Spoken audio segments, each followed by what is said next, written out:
आज का सत्संग का प्रसंग है असत का वर्णन।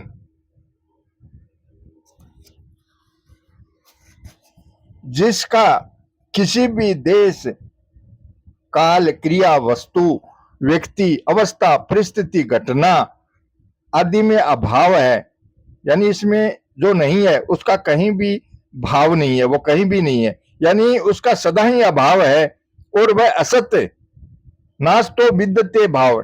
जो किसी देश में है और किसी देश में नहीं है वह किसी भी देश में नहीं है। जो किसी काल में है और किसी काल में नहीं है वह किसी भी काल में नहीं है।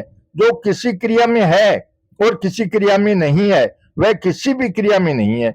जो किसी वस्तु में है और किसी वस्तु में नहीं है वह किसी भी वस्तु में नहीं है। जो किसी व्यक्ति में है और किसी व्यक्ति में नहीं है वह किसी में नहीं है। जो किसी अवस्था में है और किसी अवस्था में नहीं है वह किसी भी अवस्था में नहीं है। जो किसी परिस्थिति में है और किसी परिस्थिति में नहीं है वह किसी भी परिस्थिति में नहीं है। जो किसी घटना में है और किसी घटना में नहीं है वह किसी भी घटना में नहीं है, यानी उसका सभी घटनाओं में अभाव है, सभी घटनाओं में वो है नहीं, खाली दिख रहा है। जो किसी शरीर में है और किसी शरीर में नहीं है वह किसी भी शरीर में नहीं है। जो किसी वर्ण में है और किसी वर्ण में नहीं है वह किसी भी वर्ण में नहीं है। जो किसी जाति में है और किसी जाति में नहीं है वह किसी भी जाति में नहीं है। जो किसी आश्रम में है और किसी आश्रम में नहीं है वह किसी भी आश्रम में नहीं है। जो किसी समुदाय में है और किसी समुदाय में नहीं है वह किसी भी समुदाय में नहीं है। यदि है तो वह आगंतुक है तो वह क्या है, आने जाने वाला है, आगंतुक है। जो कर्तृत्व किसी व्यक्ति में है और किसी व्यक्ति में नहीं है वह किसी में भी नहीं है, यानी वास्तव में कर्तृत्व है ही नहीं, केवल माना हुआ है। काम, क्रोध और लोभ कभी होते हैं और कभी नहीं होते, तो वस्तुतः उनका नहीं होना ही सिद्ध हुआ, वो आने जाने वाले हैं। इसी प्रकार मोह, मद और मत सरवर्ती कभी होती है और कभी नहीं होती, तो वस्तुतः उनका नहीं होना ही सिद्ध होता है, यानी उनका सदा ही अभाव है। यदि वे ये वृत्तियां वास्तव में होती तो कभी घटती या बढ़ती नहीं। वास्तव में काम, क्रोध आदि विकारों की स्वतंत्र सत्ता ही नहीं है। विकार और सत्ता परिवर्तन विरोधी हैं। जो विकार है उसकी सत्ता कैसे, और जिसकी सत्ता है उसमें विकार कैसे। सत्ता तो सिर्फ परमात्म तत्व की है, उसमें कोई विकार है नहीं, परंतु अज्ञानवश अपने में काम, क्रोध आदि विकारों की सत्ता मानने से वे अपने में दिखने लग जाते हैं। अज्ञानतावश अपने में दिखने लग जाते हैं, उनको अपने में मानकर उनको मिटाने की चेष्टा करते हैं तो उनकी सत्ता और दृढ़ होती है। इसी तरह मन को सत्ता दी है, तभी सपूर्णा और संकल्प परिवर्तनशील है। सत्ता में परिवर्तन नहीं होता, और जिसमें परिवर्तन होता है उसकी सत्ता नहीं होती। जो परिवर्तन जिसमें हो रहा है तो उसकी सत्ता क्या है। जिसका सदा ही अभाव है उसकी सत्ता भूल से मानी हुई दी हुई है। मानो मानी हुई सत्ता की सत्ता नहीं होती, कल्पना की हुई सत्ता की सत्ता नहीं होती, दी हुई सत्ता की सत्ता नहीं होती। इसी तरह संसार की सुनी हुई, कही हुई और चिंतन की हुई सत्ता की सत्ता नहीं होती, क्योंकि वास्तव में संसार की स्वतंत्र सत्ता है ही नहीं, परंतु खुद सत्य स्वरूप है। अतः यह जिसकी सत्ता मान लेते हैं उसकी सत्ता दिखने लग जाती है। जैसे आग में लकड़ी, कोयला, कंकड़, पत्थर, ठीकरी जो भी रखें वही चमकने लग जाता है। असत का भान तो हो सकता है पर उसकी सत्ता नहीं है, उसकी सत्ता नहीं है। असत का भान तो हो सकता है पर उसकी सत्ता नहीं है, हो कारण कि जिसका कभी भी और कहीं भी अभाव है उसका सदा सर्वत्र अभाव ही अभाव है। परंतु सत्य तत्व परमात्मा का किसी भी देश में अभाव नहीं है, किसी भी काल में अभाव नहीं है, किसी भी क्रिया में अभाव नहीं है, किसी भी वस्तु में अभाव नहीं है, किसी भी व्यक्ति में अभाव नहीं है, किसी भी अवस्था में अभाव नहीं है, किसी भी परिस्थिति में अभाव नहीं है, किसी भी घटना में अभाव नहीं है। जिसका कभी भी और कहीं भी अभाव नहीं है उसका सदा सर्वत्र भाव ही भाव है। ना भाव विद्यते सतः। देश, काल, क्रिया, वस्तु, व्यक्ति आदि तो पहले नहीं थे, पीछे नहीं रहेंगे और वर्तमान में भी प्रतिक्षण जा ही रहे हैं, परंतु परमात्मा पहले भी था, पीछे भी रहेगा और वर्तमान में इस समय भी जो का त्यों विद्यमान है। परमात्मा में कभी फर्क था नहीं, कभी फर्क होगा नहीं, कभी फर्क है नहीं और कभी फर्क हो सकता ही नहीं। वह नित्य निरंतर ज्यों का त्यों रहता है। वह किसी की नजर में है और किसी की नजर में नहीं है, तो इससे उसका अभाव सिद्ध नहीं होता। इसका मतलब यह नहीं कि वो है नहीं, प्रतीति है तो दृष्टि दोष है, अपनी नजर का दोष है, जिससे वह होता हुआ भी नहीं की तरह दिखता है। संसार की सहज स्वाभाविक तथा नित्य निरंतर निवृत्ति है और परमात्मा की सहज स्वाभाविक तथा नित्य निरंतर प्राप्ति है।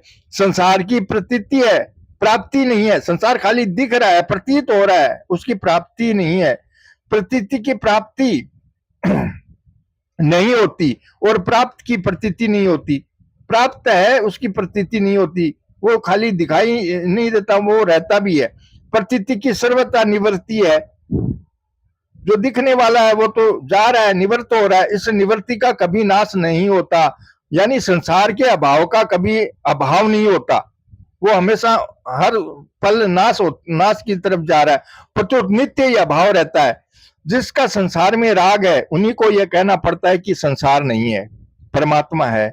जिनका संसार में राग नहीं है उनको केवल परमात्मा है इतना ही कहना पड़ता है। जैसे रस्सी में सांप दिखे तो सभय बिना निर्भय व्यक्ति से कहते हैं कि सांप नहीं है, रस्सी है, परंतु निर्भय व्यक्ति से केवल रस्सी है यही कहना पड़ता है। मतलब है कि संसार में राग होने पर, संसार की सत्ता मानने पर ही संसार की निवृत्ति करनी पड़ती है, नहीं तो जिसकी सहज स्वाभाविक नित्य निरंतर निवृत्ति है, जो निरंतर जा रहा है, उसकी निवृत्ति कहना बनता ही नहीं। संसार का स्वरूप है पदार्थ और क्रिया। जब अज्ञता के कारण संसार की सत्ता मान लेते हैं तब पदार्थ को लेकर संयोग पाने की रुचि और क्रिया को लेकर करने की रुचि होती है। पदार्थों के संयोग की और करने की रुचि होने से नित्य निवृत्ति में भी प्रवृत्ति प्रतीक होती है, परंतु प्रवृत्ति प्रतीत होने पर भी निवृत्ति ज्यों की त्यों रहती है। अतः पदार्थों के संयोग की और करने की रुचि के परिणाम में अभाव के सिवाय कुछ नहीं मिलता और अभाव को कोई भी नहीं चाहता। जीव का जड़ अंश की प्रधानता से संसार की तरफ भी आकर्षण होता है और चेतन अंश की प्रधानता से परमात्मा की तरफ भी आकर्षण होता है। दोनों तरफ आकर्षण रहता है। दोनों में आकर्षण होते हुए भी संसार के आकर्षण से परिणाम में अभाव ही मिलता है।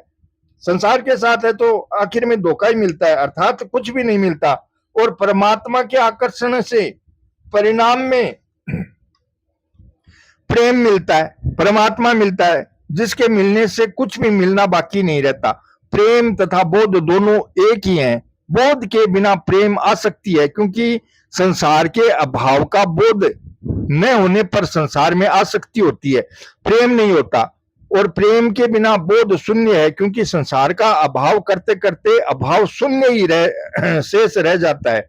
असत से अलग हुए बिना असत का ज्ञान नहीं होता। जब हम असत से अलग होकर परमात्मा का ध्यान करेंगे तब हमें असत का ज्ञान होगा, क्योंकि वास्तव में हम असत से सर्वथा अलग हैं। सत से अभिन्न हुए बिना सत का ज्ञान नहीं होता, क्योंकि वास्तव में हम सत से सर्वथा अभिन्न हैं। असत से अलग होने का अर्थ है असत में राग न होना, और सत से अभिन्न होने का अर्थ है सत में प्रियता होना। सदा सर्वथा निवृत्त रहने पर भी असत का राग, आकर्षण, महत्व बुद्धि, सुख बुद्धि रहते हुए असत का ज्ञान अर्थात निवृत्ति नहीं होती। और सदा सर्वथा प्राप्त रहने पर भी सत में प्रियता हुए बिना सत का ज्ञान अर्थात प्राप्ति नहीं होती। प्रत्युत केवल चर्चा या सीखना मात्र होता है। सीखने मात्र से अपनी जानकारी का अभिमान तो हो सकता है, घमंड तो हो सकता है, पर अनुभव नहीं हो सकता। असत में राग न होने से असत का ज्ञान हो जाता है। असत का ज्ञान होते ही अर्थात असत को असत्य रूप से जानते ही असत की निवृत्ति तथा सत की प्राप्ति हो जाती है और सारे दुखों का नाश हो जाता है।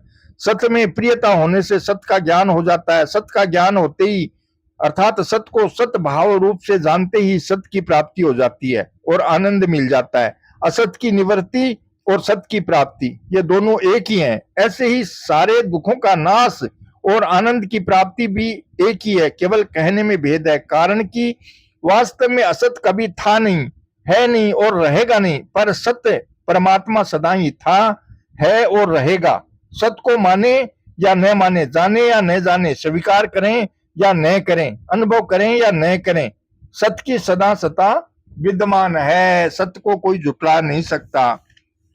श्री कृष्ण गोविंद हरे मुरारी, हे नाथ नारायण वासुदेवा।